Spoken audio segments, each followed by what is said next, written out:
don't think that any women should be having premarital sex if they're trying to find a serious, long-term, monogamous relationship. Do you think, especially marriage? I mean, but do you think having premarital sex precludes you from having? I don't suspect that's your position, but do you think it precludes women from being able to get a long-term relationship or marriage? Well, it depends on the level of discernment they have. I mean, if you're in a long-term monogamous relationship where you're having premarital sex, then, you know, that's certainly possible, but I think your relationship can only succeed in spite of that. It delays commitment from men. I mean, essentially, I'm not saying that sex is the only thing that women can offer, but that is a huge thing that you're just giving up before there's been any sign of commitment from a man. I mean, essentially, Sure. like, not having premarital sex incentivizes a man to commit to you in a huge way. It shouldn't be the only incentive, certainly. Sure. Are you religious? Are you Christian or? I'm Catholic, yeah. Catholic. Okay. Well, I mean, that certainly makes sense within in a religious context. But I also think it makes sense in a secular one. Sure. I agree with you. However, I think the dating landscape as it is currently, you know, I think definitely most people are not waiting until marriage. Yeah. So. They aren't. Yeah. I mean, what is the term? The genie is out of the bottle. I mean, not for individuals. I mean, individuals can make whatever choices they want. And, you know, if you've had premarital sex, that doesn't prevent you from making the choice to wait with a certain person as well. But it is proven that, like, with the number of sexual partners that a woman has before marriage, it exponentially increases the likelihood of divorce. No, you're right. Even with just one partner.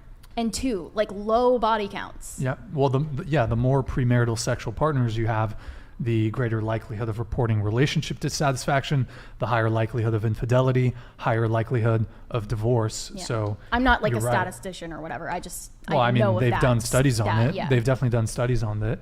But you know, I think the thing is that women control access to sex.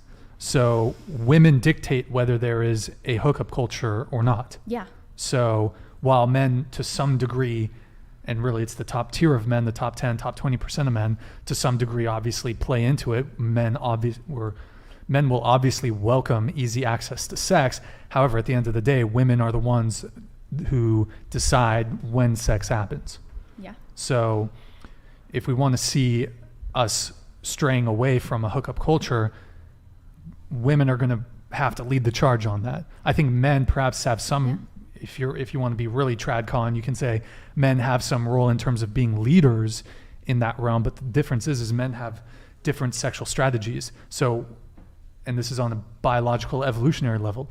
So men's sexual strategy is to basically spread the seed, because we can impregnate 30 women in a month, whereas as a woman, you can only get pregnant in that last 9 months, right? So women's sexual strategy is get the best man that you can get, whereas men, it's sleep with as many women as you can get.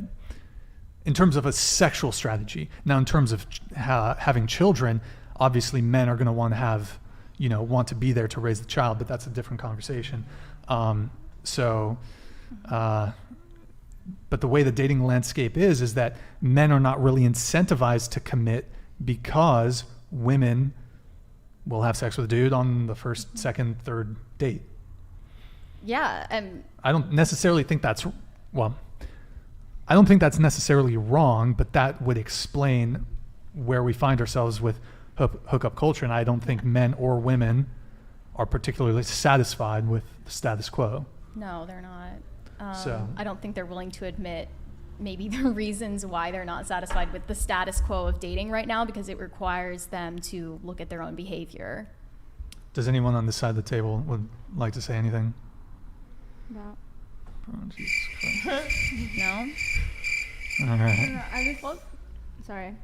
I just think, like, if you are, like, in a relationship, you're not married yet, but if you think that you're going to be with that person, like, forever, I don't see, you like, can what's think the harm? that about a lot of people.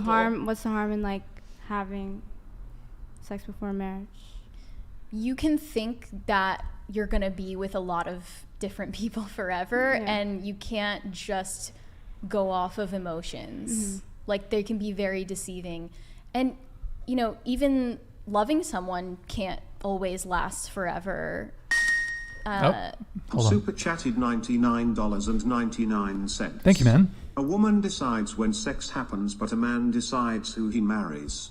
A man peaks later in life financially, while a woman peaks in her early 20s, so women need to be aware of what they do early in their life and really think about marriage earlier on.